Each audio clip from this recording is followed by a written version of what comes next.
আমরা প্রথমে পিসির উইন্ডোজ সিকিউরিটিতে যাব, গিয়ে ভাইরাস প্রোটেকশনটা অফ করব।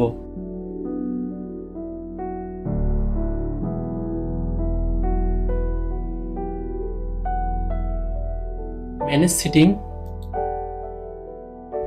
অফ। এরপরে আমরা আমাদের অ্যাপ্লিকেশনটি রান করব।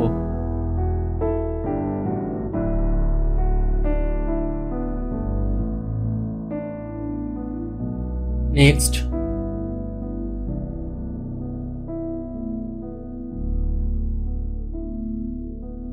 ইয়েস করব, আবারও ইয়েস করব, আবারও ইয়েস।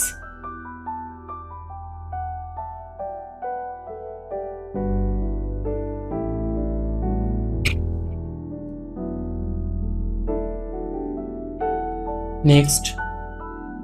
আই অ্যাকসেপ্ট ক্লিক করে আবার নেক্সট করব। ইনস্টল।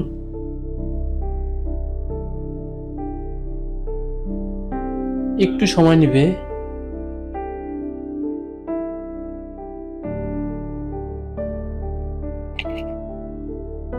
আমাদের একটু সময় নেবে, অ্যাপ্লিকেশনটি রান হচ্ছে, একটু সময় নেবেন।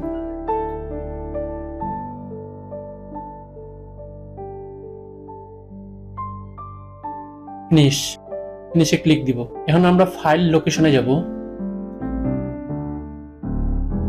ফাইল লোকেশনে গিয়ে অ্যাপ্লিকেশনটি আমরা কপি করে রাখবো। এখন হচ্ছে আমাদের ক্র্যাকটি আনজিপ করব।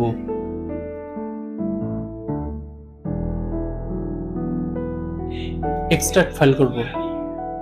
এক্সট্রাক্ট। আমাদের ফাইলটি আনজিপ হয়ে গেছে। এখন আমরা এখানে নিউ ফোল্ডার নামে একটা ফোল্ডার ক্রিয়েট করব। নিউ ফোল্ডারের মধ্যে আমাদের কপি করা অ্যাপ্লিকেশনটি পেস্ট করে দিব। আবারও আমরা আমাদের ইট্যাবসে যাব। ইট্যাবসে গিয়ে ফাইল লোকেশনে যাব। ফাইল লোকেশনে গিয়ে আমাদের প্লাগইনসটা আমরা রান করব।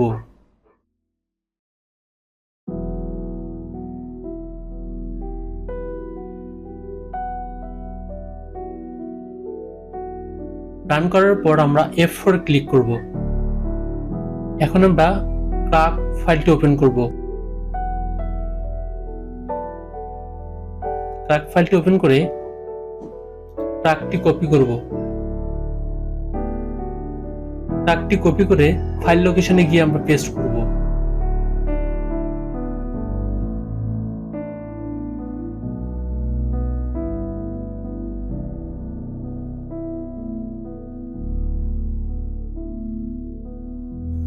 আমাদের রান প্লাগইনসের ট্যাবটা আবারও আমরা ওপেন করে F3 তে ক্লিক দিব। রান হতে একটু সময় নেবে, আমরা একটু ওয়েট করব।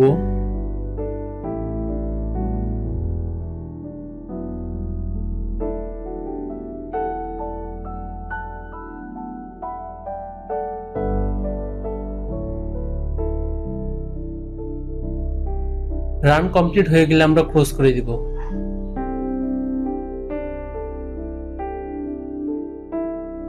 আমাদের নিউ ফোল্ডারের ফাইলটি আবার কপি করে ফাইল লোকেশনে গিয়ে আবার আমরা পেস্ট করে দিব।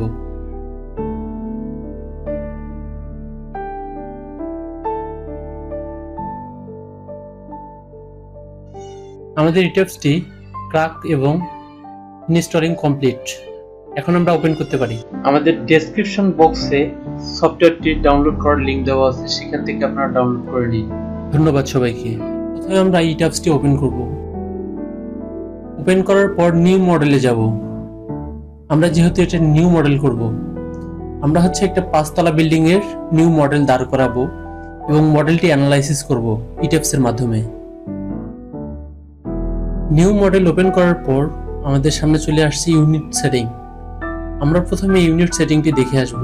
তো আমরা সর্বশেষ অপশনটিতে ক্লিক করব, use boot in setting with.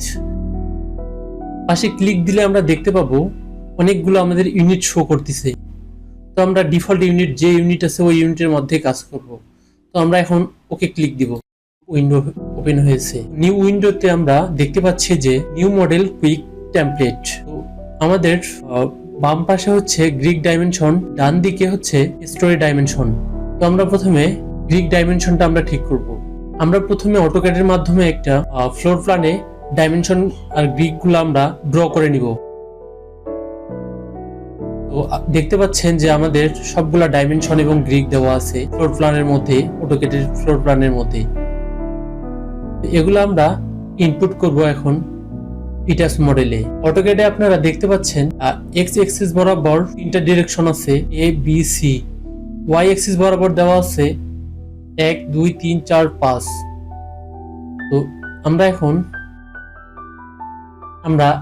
ইটাস ফাইলটাতে চলে যাব।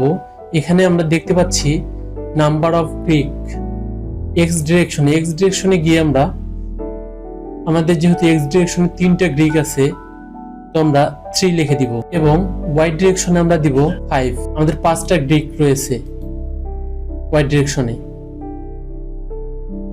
আমরা আবার অটোক্যাড ফাইলে চলে যাব।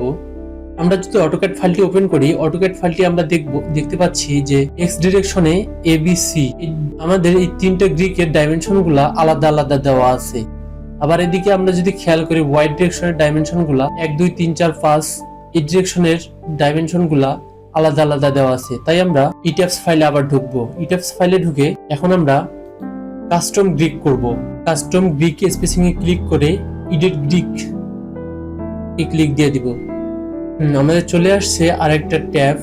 তো এখানে আমরা দেখতে পাচ্ছি এক্স ডিরেকশন এবং ওয়াই ডিরেকশনের গ্রিক গুলো আমাদের শো করতেছে এ বি সি, এবং ওয়াই ডিরেকশনের গ্রিক গুলো আমাদের 1 2 3 4 5 ধারাবাহিক শো করছে। আমরা ডিসপ্লে গ্রিক ডাটা স্পেসিং এ ক্লিক করে এ গ্রিকের ডাটা আমরা দিয়ে দিব। আমরা অটোক্যাড ফাইলটি ওপেন করে এ গ্রিকের ডাটা হচ্ছে 12 ফিট 7 ইঞ্চি, আমরা দিয়ে দিব 12 ফিট 7 ইঞ্চি। বি গ্রিক হচ্ছে আমরা আবার অটোক্যাড ফাইলটি ওপেন করব। অটোক্যাড ফাইলটি দেখতে পাচ্ছি যে 11 ফিট 10 ইঞ্চি আমাদের সেকেন্ড গ্রিকের ডাটা। তো আমাদের সেকেন্ড গ্রিকের পর আমাদের কোনো গ্রিক নাই, যেহেতু কোনো গ্রিক দেখতে পাচ্ছি না, তাহলে 0। এবার আমরা ওয়াই ডিরেকশনের গ্রিকের ডাইমেনশন গুলো আমরা ইনপুট করব। তো আমরা অটোক্যাড ফাইলে চলে যাব। অটোক্যাড ফাইলে আমাদের প্রথম ডাইমেনশনটি হচ্ছে 7 ফিট 2 ইঞ্চি। তো আমরা 7 ফিট 2 ইঞ্চি ইনপুট করব। ইনপুট করে এন্টার। এবার আমরা 2 নম্বর ডাইমেনশনের গ্রিকটি ইনপুট করব। এবার আমরা 2 নম্বর ডাইমেনশনটি ইনপুট করব।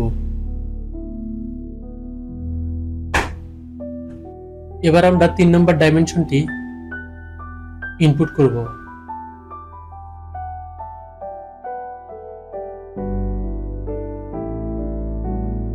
এবার আমরা সর্বশেষ ডাইমেনশনটি ইনপুট করব। এবার আমরা 4 নম্বর ডাইমেনশনটি ইনপুট করব।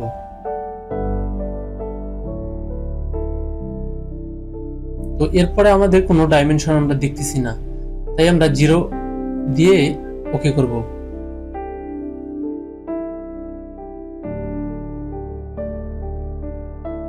এবার আমরা স্টোরি ডাইমেনশনে ক্লিক দিব। এবার আমরা স্টোরি ডাইমেনশনটি ইনপুট করব। Simple story data, number of storage. তো আমরা যেহেতু 5 তলা বিল্ডিং অ্যানালাইসিস করব, তাই আমরা এখানে লিখতে পারি 5, কিন্তু আমরা এখানে 5 লিখবো না। আপনাদেরকে যদি আমি দেখাই, আপনারা সেকশনে দেখতে পাচ্ছেন 1 2 3 4 5 তলা বিল্ডিং একটি। 5 তলা বিল্ডিং এর হচ্ছে নিচে যদি আমরা একটা ফ্লোর ধরি, first storage, second storage, third storage, fourth storage, fifth, sixth, এটা হচ্ছে আমাদের 7। তো টোটাল আমরা 7 স্টোরেজ একটা কাউন্ট করব। কারণ আমরা যদি 5 তলা বিল্ডিং অ্যানালাইসিস করি, তাহলে আমাদের গ্রেড বিম থেকে নিচের দিকে একটা ফ্লোর হিসেব করতে হবে এবং রুফটপের সিঁড়ি রুমের একটা ফ্লোর আমাদেরকে হিসাব করতে হবে। তাহলে টোটাল আমরা 7 স্টোরেজ কাউন্ট করব। স্টোরেজ হাইট, আমাদের ফ্লোর হাইট হচ্ছে minimum 10 feet. Bottom storage height বলতে আমরা বুঝতেছি গ্রেড বিম থেকে নিচে যে একটা আমরা ফ্লোর কাউন্ট করেছি, ওই ফ্লোরটার হাইট। তো আমরা ক্যাডে এখন দেখে আসবো এটার হাইট কত আছে আমাদের। গ্রেড বিমের উপর থেকে যদি আমরা কাউন্ট করি, দেখতেছি আমরা 7 ফিট হাইট হচ্ছে।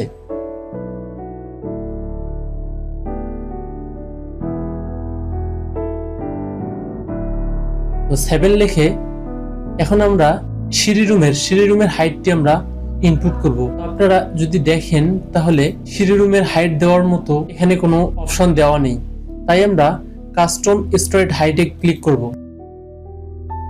এডিট অপশনে ক্লিক করব। আমাদের আরেকটি ট্যাব ওপেন হয়েছে, দেখতে পাচ্ছি আমরা first storage, second storage, third storage, fourth storage, 6 এবং 7।